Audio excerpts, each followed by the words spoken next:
Bonjour à tous. Aujourd'hui, on s'attaque à l'un des défis les plus passionnants de l'intelligence artificielle. Comment fait-on pour qu'une voix de synthèse ait, une âme en quelque sorte? On va explorer ensemble cette quête pour des voix d'IA qui sonnent enfin humaines. On a tous déjà entendu ça, pas vrai? La voix du GPS ou celle de notre assistant vocal. Les mots sont clairs, la grammaire est parfaite. Mais il manque quelque chose. C'est une clarté sans vie, une parole sans émotion. Du coup, on se demande, qu'est-ce qui cloche? Eh bien, la réponse, la voilà. Ce n'est pas une question de vocabulaire ni de syntaxe, non. L'ingrédient secret, celui qui fait toute la différence entre une voix robotique et une expression humaine authentique, c'est la prosodie. C'est un peu le saint graal de la synthèse vocale.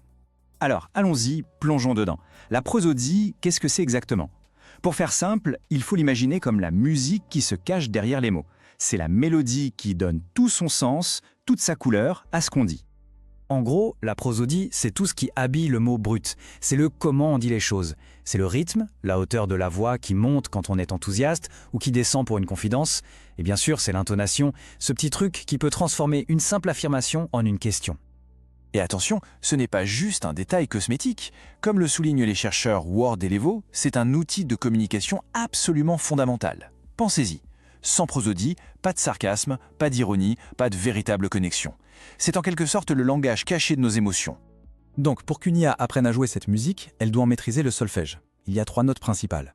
D'abord, la hauteur, c'est-à-dire si la voix est aiguë ou grave. Ensuite, l'énergie, autrement dit le volume, l'intensité. Et enfin, la durée, qui correspond au tempo des syllabes et à la longueur des pauses. C'est en jouant avec ces 3 paramètres qu'on crée toute l'expressivité. Ok, maintenant qu'on a posé les bases, passons au défi technique. Comment est-ce qu'on enseigne une chose pareille à une machine?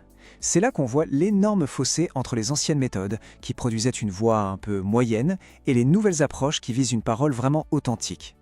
Le vrai casse-tête, c'est ce qu'on appelle en jargon le problème un vers plusieurs. En clair, ça veut dire que pour une seule et même phrase, il n'y a pas une seule bonne façon de la dire. Prenez la phrase « tu viens ». On peut la prononcer avec surprise, impatience, joie, doute. Les variations sont quasi infinies. Comment une IA peut-elle choisir la bonne intonation? Les premiers modèles de synthèse vocale, eux, étaient rigides, déterministes. Pour un texte donné, ils sortaient toujours la même prosodie, une espèce de moyenne de toutes les possibilités. Le résultat était compréhensible, oui, mais terriblement plat. Aujourd'hui, les modèles probabilistes ou génératifs n'apprennent pas une seule sortie, mais carrément tout l'univers des prosodies possibles. Et ça change tout. Et la clé de cette révolution, c'est bien sûr l'IA générative. On parle de technologies comme les modèles de diffusion, oui, les mêmes qui créent des images incroyables à partir de textes, appliquées à la voix, elles apprennent non pas une seule façon de parler, mais toutes les nuances imaginables. C'est exactement l'outil qu'il fallait pour capturer cette complexité. Pour comprendre comment ça marche, l'analogie du sculpteur est parfaite. Sauf qu'au lieu de partir d'un bloc de marbre, il partirait d'un nuage de poussière, d'un chaos total. C'est l'idée du modèle de diffusion. Il apprend à inverser ce chaos.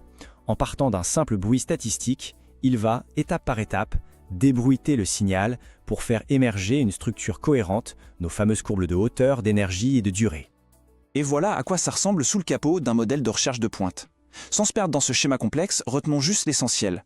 Au cœur du système, on a ce Conditional Diffusion Module. C'est lui le moteur.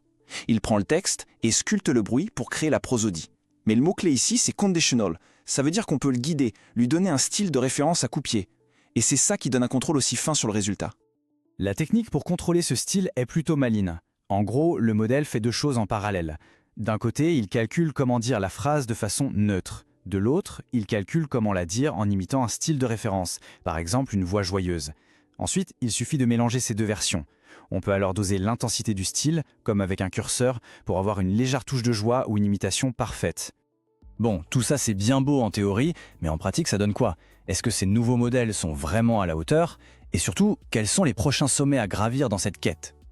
Les chiffres parlent d'eux-mêmes. Ici, on compare plusieurs modèles. La colonne MOS, c'est la note de naturel perçu. Plus c'est haut, mieux c'est. On voit que les modèles traditionnels, comme Fast Speech 2, plafonnent.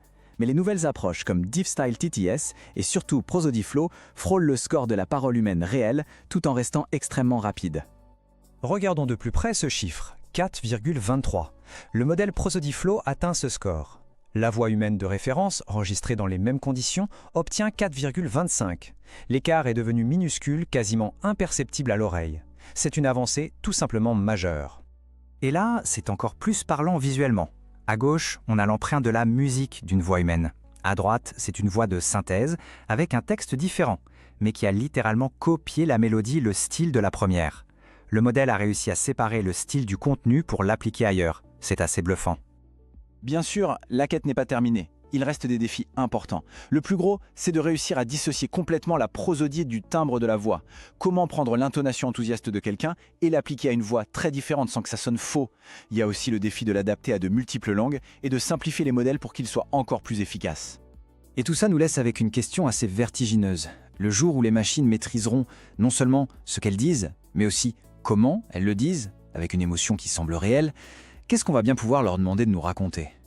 Des compagnons numériques plus empathiques, des livres audio avec une émotion sans précédent, des personnages de jeux vidéo plus vivants que jamais. La technologie nous donne la palette, à nous d'imaginer les chefs-d'œuvre.